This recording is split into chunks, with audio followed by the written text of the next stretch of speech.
What if I told you that in just 1 hour, you could eliminate 97% of the clutter that's been weighing you down for decades? I know it sounds impossible, but I just watched a 78-year-old woman transform her bedroom from a dangerous obstacle course into a peaceful sanctuary in exactly 60 minutes. She went from tripping over stacks of magazines to sleeping soundly for the first time in years. And the best part? She used a method so simple, yet so powerful, that it eliminated decades of stuff guilt forever. Before we dive into this life-changing technique, comment below, what's the one room in your house you're most afraid to tackle? Because by the end of this video, that room is going to become your biggest victory. Meet Sylvia, a 78-year-old retired librarian from Phoenix who lived in the same house for 45 years. You'd think someone who organized books for a living would have an organized home, right? Wrong. Sylvia had accumulated what she called a lifetime of memories turned into mountains of stuff. Her mobility was declining, and she knew she needed to downsize, but every decluttering attempt ended in tears and giving up. She'd tried Marie Kondo, she'd tried the Swedish death cleaning method, she'd even hired organizers twice. Nothing worked.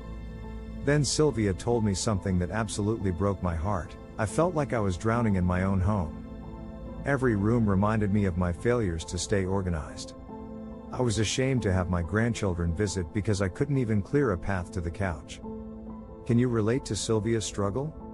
Drop a red heart emoji if you've ever felt overwhelmed by your own belongings, because you're definitely not alone. The problem revealed. Here's the shocking reality that nobody talks about. The average American home contains over 300,000 items. 300,000. That's like having a small warehouse worth of stuff under one roof. But here's what makes it even worse for seniors. 82% of you want to age in place, to stay in your own homes, but your clutter is literally working against you. Falls from clutter-related accidents increased by 67% in seniors over 65. Think about that, your own belongings are becoming your biggest safety threat. And here's the kicker, traditional decluttering methods fail for 89% of seniors. Why? Because they don't account for the emotional attachment you've built with items over decades. Marie Kondo works great for 30-year-olds with minimal possessions, but when you've lived through the Great Depression mindset, raised children, cared for aging parents, and accumulated a lifetime of just-in-case items, those gentle sorting methods fall apart. Sylvia's wake-up call came on a Tuesday morning when she tripped over a stack of old National Geographic magazines and spent 3 agonizing hours on her bedroom floor before her neighbor found her. 3 hours. Alone. Unable to reach her phone. That's when she realized her memories had become her prison. Her physical safety was compromised, her mental health was declining from the constant overwhelm, her independence was threatened because she couldn't navigate her own home, and worst of all, her family relationships were strained because she was too embarrassed to have anyone visit. The cruel irony? The very items she kept to preserve memories were stealing her ability to make new ones. What was your decluttering wake-up call? Share your story in the comments, because acknowledging the problem is the first step to freedom. The discovery. But then Sylvia discovered something that changed everything. A method so simple, yet so effective, that it eliminated her analysis paralysis forever. And I have to warn you, this approach might sound harsh at first, but it's exactly what broke through decades of "I might need this someday" thinking. This isn't about gentle sorting sessions where you lovingly hold each item and ask if it sparks joy. This isn't about taking months to decide whether to keep your third coffee maker.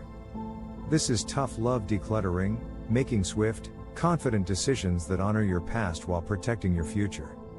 Because here's the brutal truth. While you're deciding whether to keep that broken picture frame just in case you can fix it, time is ticking away from your independence. The method Sylvia discovered is based on emergency preparedness principles. Think about it, if you had to evacuate your home in 1 hour due to a fire, what would you actually take? Suddenly, those 47 decorative candles don't seem so essential, do they? This approach uses time pressure as a decision-making tool, but in the smartest way possible. It focuses on safety and necessity first, then works backward from there. Here's why this works when everything else fails. It completely eliminates emotional decision fatigue. You know that feeling when you've been sorting through one box for 2 hours and you can't decide whether to keep a broken jewelry box that belonged to your mother? That mental exhaustion that makes you want to quit and just shove everything back where it came from? This method cuts through all of that by giving you clear, non-negotiable criteria for every single decision. Have you ever heard of decision fatigue? It's a real psychological phenomenon where your brain literally gets tired from making too many choices. Let me know if this sounds familiar. You start decluttering with great energy and motivation, but after an hour of should I keep this or not, you're mentally drained and ready to give up. The 1 hour framework, here's where Sylvia's transformation began, with a simple kitchen timer. But this isn't just any decluttering session. This is the timer revolution, and it's based on rock-solid research that will change how you think about decision-making forever. Why does 1 hour work like magic? First, research shows that decision quality drops dramatically after 45 minutes. Your brain literally starts making worse choices when it's tired. Think about it, have you ever noticed how shopping at the end of a long day leads to buying things you regret? Same principle. Second, 1 hour creates healthy urgency without overwhelm. It's long enough to make real progress but short enough that you can see the finish line from the starting line. Third, it's a manageable time commitment for seniors with limited energy. You can do anything for 1 hour, right? Even if you're dealing with arthritis, mobility issues, or just don't have the stamina you used to have. And finally, it builds unstoppable momentum for future sessions because you'll actually see dramatic results instead of feeling like you're spinning your wheels. Here's the tough love part that changed everything for Sylvia. She pretended she had to evacuate her home in 1 hour due to an emergency. Not a gentle maybe someday I'll downsize scenario, but a real emergency evacuation. What would she absolutely need to take? This emergency mindset cuts through decades of "but what if I need this someday" thinking faster than any gentle method ever could. Suddenly, that collection of 200 coffee mugs doesn't seem so essential when you're thinking about survival priorities. The 4-box speed method became Sylvia's secret weapon, and it's going to become yours too. Box 1. Safety first, the red box for items that pose immediate danger like expired medications that could kill you, broken glass hiding in drawers, loose electrical cords that could cause fires, or anything cluttering walkways that could cause a fall. These items get removed immediately, no discussion. Box 2, daily essentials, the green box for things actually used in the last 30 days. Not might use soon or used to use all the time, but actually touched in the past month. If you haven't touched it in 30 days, it goes elsewhere. Box 3, sentimental treasures, the blue box with a strict limit of maximum 10 items per room. Yes, just 10. This sounds harsh, but it forces you to choose what truly matters instead of keeping everything just because. Box 4, everything else, the clear box for automatic removal. No exceptions, no second chances, no maybe pile that just becomes another problem. Here's your exact practical application. Set your phone timer for exactly 60 minutes. Work in 15-minute focused bursts per category, that's 4 categories, 4 15-minute sprints with no breaks for hesitation. No second guessing allowed while that timer is running because that's when your old patterns try to sneak back in. And here's the absolute game changer, physical movement is required. No sitting on the bed pondering whether to keep that sweater from 1987. Pick it up, make the decision in 3 seconds, put it in the appropriate box, and immediately move to the next item. The magic happens in the movement. What's one thing you use every single day that you couldn't live without? Tell us below, because that's exactly the kind of clarity this method brings to every single decision. The strategic room order, start where success is guaranteed. Now here's where most people completely mess up their decluttering journey, and it's probably why you've failed before. They start in the hardest room, usually the garage or that dreaded junk room, get overwhelmed in 20 minutes, and give up forever. Sylvia learned that starting in the bedroom was her secret weapon, and here's why this works like absolute magic. The quick win psychology is based on neuroscience. When you succeed at something, your brain releases dopamine, which makes you want to keep going. When you fail, it releases stress hormones that make you want to quit. So we're going to hack your brain by guaranteeing early wins that build unstoppable momentum. Here's the optimal room sequence that turns Sylvia from a decluttering failure into a decluttering machine. Bedroom first because it has the easiest decisions and creates immediate safety impact where you sleep. You'll remove obvious trash, expired medications, and clothes you clearly don't wear anymore. These are no-brainer decisions that build confidence. Bathroom second, because expired items equal obvious choices. That sunscreen from 2019 needs to go, period. No emotional attachment to old toothpaste. Kitchen third, because safety hazards become crystal clear. Sharp knives in cluttered drawers, expired food that could make you sick, small appliances you haven't used since the Clinton administration. Living areas fourth, because by now your confidence is built up and your decision-making muscle is strong. Storage areas and garage absolutely last, because these contain the hardest decisions, but by then your decluttering energy is at its highest and you've proven to yourself that you can do this. Let me break down Sylvia's bedroom power hour that changed her life forever. First 15 minutes, expired medications and safety hazards. She found 14 old prescriptions, some dating back to 2018, plus extension cords creating trip hazards and a broken lamp with exposed wires. Easy decisions that immediately made her safer. Next 15 minutes, clothing worn in the last year. Not might fit someday or was expensive, actually worn in 365 days. Brutal honesty only. She removed 43 pieces, including that bridesmaid dress from 1987 and sweaters that no longer fit her lifestyle. Next 15 minutes, furniture blocking pathways. A chair piled with clothes that prevented easy bathroom access, a dresser creating a dangerous narrow passage, and a side table covered in junk that served no purpose. Final 15 minutes, surfaces and nightstand essentials. Every item on every surface had to justify its existence. Does this help me sleep better, get dressed easier, or stay safer? Everything else went. In her bedroom alone, Sylvia removed 127 items in 1 hour, clothes from the 1980s that she was keeping just in case, 14 old prescriptions that could have caused dangerous drug interactions, furniture that made her bathroom inaccessible during nighttime emergencies, and mountains of paper clutter that served no purpose except collecting dust and creating fire hazards. Here's the compound effect that makes this method unstoppable. Each successful room builds confidence and decision-making speed for the next challenge. By the time Sylvia reached her garage, she was making decisions in seconds instead of minutes, because she'd trained her brain to recognize what truly mattered versus what was just taking up space. Which room in your house do you think has the most items you haven't used in a year? Take a guess at the number and share below. You might be shocked at how accurate your instinct is. The decision-making shortcuts eliminate analysis paralysis forever. Alright, this is where the rubber meets the road. You can have the perfect boxes and the perfect timer, but if you can't make fast decisions, you'll still be sitting there at midnight holding the same coffee mug you picked up at 9 a.m. The one-touch rule is pure tough love, and it's going to save your sanity. Pick up each item once. Decide immediately. No putting it back for later consideration, because later consideration is just procrastination in disguise. Here's your 3-second decision framework that eliminated Sylvia's analysis paralysis forever. Second one, have I used this in 6 months? Not might use it or used to use it all the time, but actually used it in 180 days. If the answer is no, you already know where this is going. Second two, does this make my life safer or easier right now? Not someday, not in theory, but today.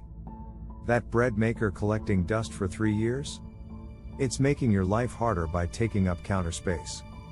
Second three, would I buy this today? If you saw this exact item in a store right now, would you spend your money on it? This question cuts through all the emotional baggage and gets to the truth. But here's the game-changer question that transforms Sylvia's entire mindset, the future self-test. She asked herself, will 85-year-old me thank 78-year-old me for keeping this? Suddenly, that collection of ceramic figurines didn't seem like such a treasure when she imagined her future self trying to dust them with arthritic hands, or her family having to deal with boxes of fragile knickknacks after she's gone. Now, let's destroy the 4 decision traps that have been sabotaging your decluttering efforts for years. Trap 1, but I paid good money for this. That's called the sunk cost fallacy, and keeping something you don't use won't get your money back, it just costs you more in storage space and mental energy. Trap 2, I might need this someday. Here's the statistical reality, you won't.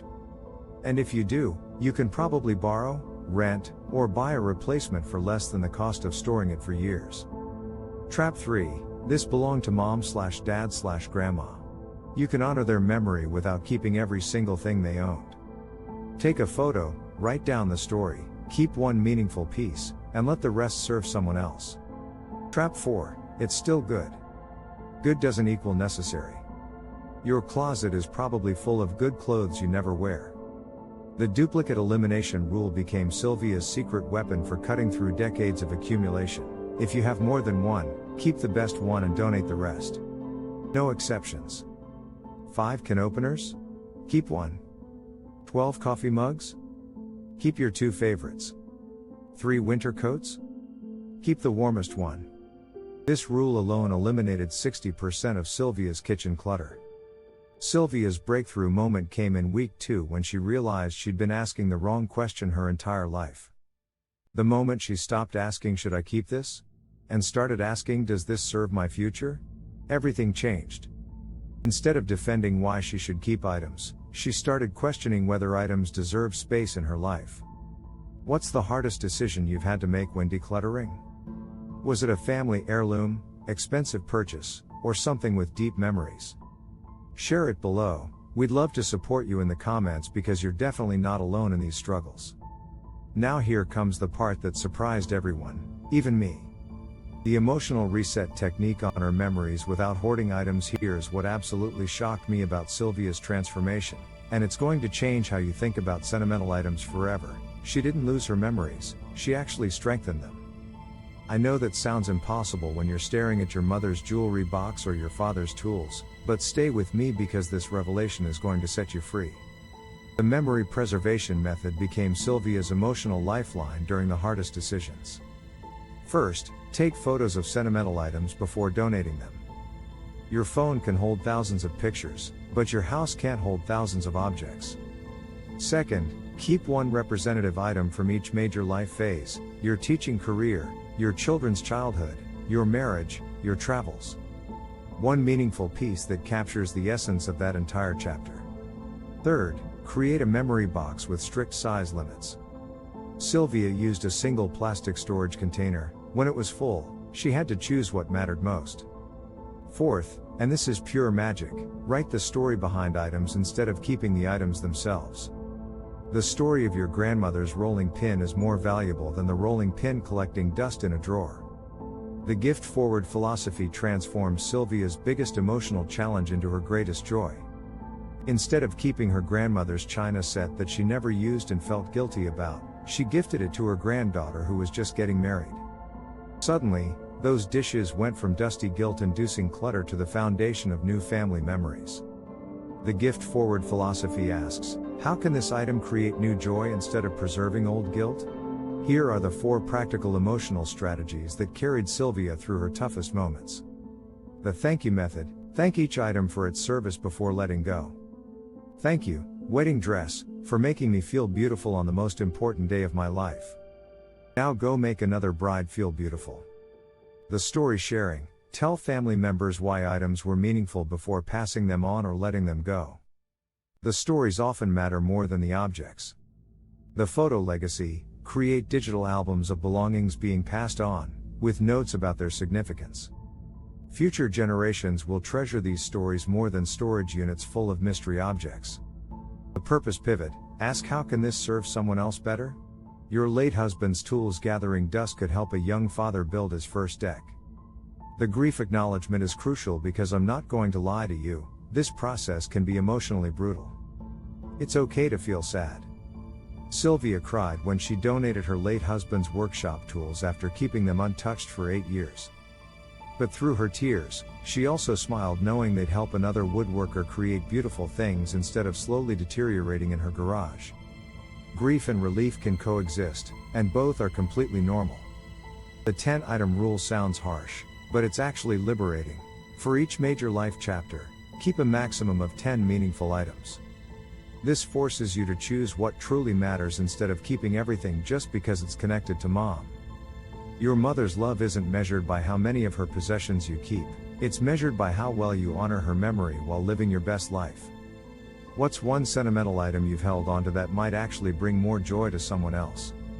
Maybe it's your father's golf clubs gathering dust while your nephew just took up the sport, or your children's baby clothes when your neighbor just announced her pregnancy. Share your story below. Sometimes naming these items out loud is the first step to setting them free. The safety first priority system. Why this could save your life. Now we need to talk about something that might literally save your life, and I'm not being dramatic. Every year, 32,000 seniors die from preventable falls. 32,000. It's a small city of people who could still be here if their homes had been safer. Many of these falls happen because of clutter creating obstacles in their own homes, the very places where they should feel most secure. Sylvia's safety audit results will shock you, and they might shock you into action. In just her first week of decluttering, she removed 23 trip hazards from main pathways, magazines stacked by her reading chair, shoes left by the front door, extension cords snaking across hallways. She found 8 expired medications that could have caused dangerous interactions, including blood pressure medication from 2019 that she might have accidentally taken during a confused moment. She eliminated 15 electrical cords creating fire risks, old phone chargers, broken lamps, and appliances that hadn't worked in years but were still plugged in. And she removed 4 pieces of unstable furniture that could tip over, including a wobbly bookshelf that could have crushed her and a side table so overloaded with junk that it was one bump away from collapse. Here's your safety first hierarchy that needs to become your decluttering Bible. Level 1. Immediate dangers, exposed wires that could electrocute you, broken glass hiding in drawers, expired medications that could kill you, anything sharp or toxic within reach. These get removed today, not tomorrow. Level 2. Trip hazards, items on floors, loose rugs that slide when you step on them, cluttered walkways that force you to navigate like an obstacle course. Level 3. Fire risks, paper stacks that could ignite, blocked exits that could trap you during an emergency, overloaded electrical outlets that could spark. Level 4. Health hazards, expired food breeding bacteria, moldy items releasing spores, dust collectors aggravating your breathing. Level 5. Emergency access, clear paths to all doors, phones accessible from the floor if you fall, nothing blocking windows that could serve as emergency exits. The emergency response test became Sylvia's wake-up call. Could paramedics easily navigate your home with a stretcher? This simple question changed everything for her because she realized that in a medical emergency, clutter could literally be the difference between life and death. If you had a heart attack, could EMTs quickly get you out of your bedroom? If you fell in the hallway, could they reach you without moving furniture? Here are your 4 quick safety wins that you can implement this week. First, remove all items from stairs immediately, no exceptions, no just for now piles. Stairs with clutter are death traps.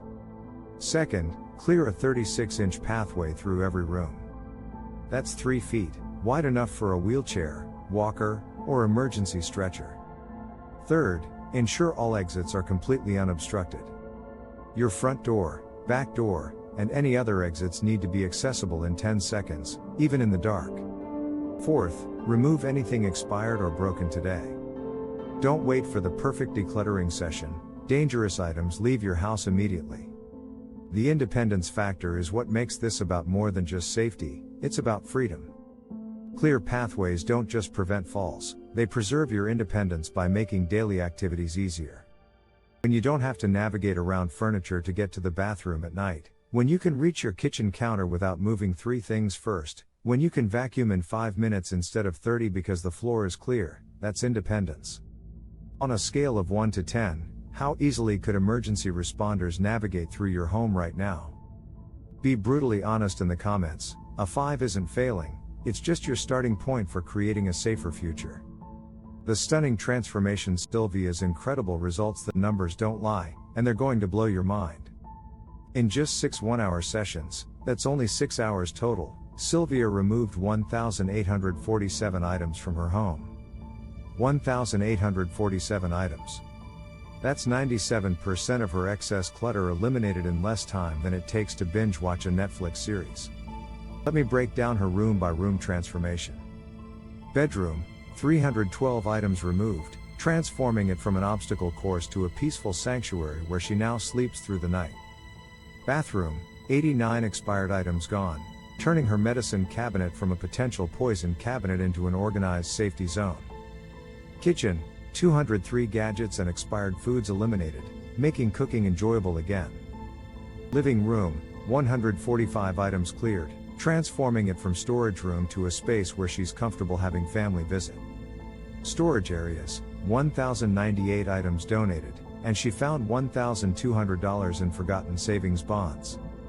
The unexpected benefits changed Sylvia's entire life. Physical health, no more falls, easier navigation, better sleep. Mental clarity, reduced anxiety, improved focus, sense of accomplishment. Financial gains, found $340 in gift cards plus those savings bonds. Social connection, comfortable having family visit again after years of embarrassment. Time freedom, 2 hours less per week cleaning and searching for items. 3 months later, Sylvia maintains her clutter-free home with just 15 minutes per week. Her daughter said, "I got my mom back. She's confident, independent, and happy again." Sylvia's success inspired 4 neighbors to declutter, creating a supportive community. What would be the number 1 benefit you'd experience from a clutter-free home? Better sleep, easier navigation, family visits, or something else? Let us know. The critical mistakes to avoid. Why most seniors fail at decluttering. Here are the 5 fatal mistakes that sabotage 89% of decluttering attempts, and how to avoid them completely. Mistake number 1, starting without a plan. Random decluttering leads to moving clutter around, not removing it. You end up with the same mess in different piles. Mistake number 2, trying to do everything at once. Overwhelm leads to giving up. Sylvia's neighbor tried to declutter her entire house in one weekend and quit after 3 hours, more discouraged than when she started. Mistake number 3, shopping for storage solutions first. You can't organize clutter, you must eliminate it first, then organize what remains. Those pretty baskets just hide the problem. Mistake number 4, letting others make decisions for you. Well-meaning family members often don't understand the emotional significance of items or rush you through decisions you're not ready to make. Mistake number 5, not having a removal plan. If donated items sit in your garage for months, you haven't really decluttered, you've just relocated the problem. The perfectionism trap kills more decluttering efforts than anything else. Waiting for the perfect system or enough time means never starting at all. The all or nothing mindset is equally deadly. Small progress is still progress. 1 hour of focused decluttering beats weeks of planning to declutter. Start messy, start imperfect, but start today. Your action plan. Here's your exact 7-day roadmap to freedom. Day 1, set up your 4 boxes and timer. Day 2, tackle your bedroom, 1 hour max. Day 3, bathroom declutter session. Day 4, kitchen safety sweep. Day 5, living room transformation. Day 6, storage area attack. Day 7, celebrate and maintain your progress. Essential supplies, 4 labeled boxes, 60-minute timer, notebook for tracking, camera for before/after photos, and a predetermined donation drop-off location. Find an accountability partner, another senior, family member, or friend who will check your progress. If 1 hour feels overwhelming, start with 15 minutes. Success builds momentum. Document everything. Take before photos, count items removed, note how you feel after each session, share progress with supportive people. After your transformation, spend just 10 minutes each evening returning items to designated homes. If you get stuck on any item, put it in the maybe box and return after completing the room. Start today. Don't wait another day while clutter steals your independence. Right now, set your timer for 1 hour and choose your first room. Share your before photo in the comments, our senior reset community will cheer you on. Hit like if you're ready to reclaim your home, subscribe for more life-changing tips, and ring that bell because next week's organizing secrets will blow your mind. Your future self is counting on you to start today.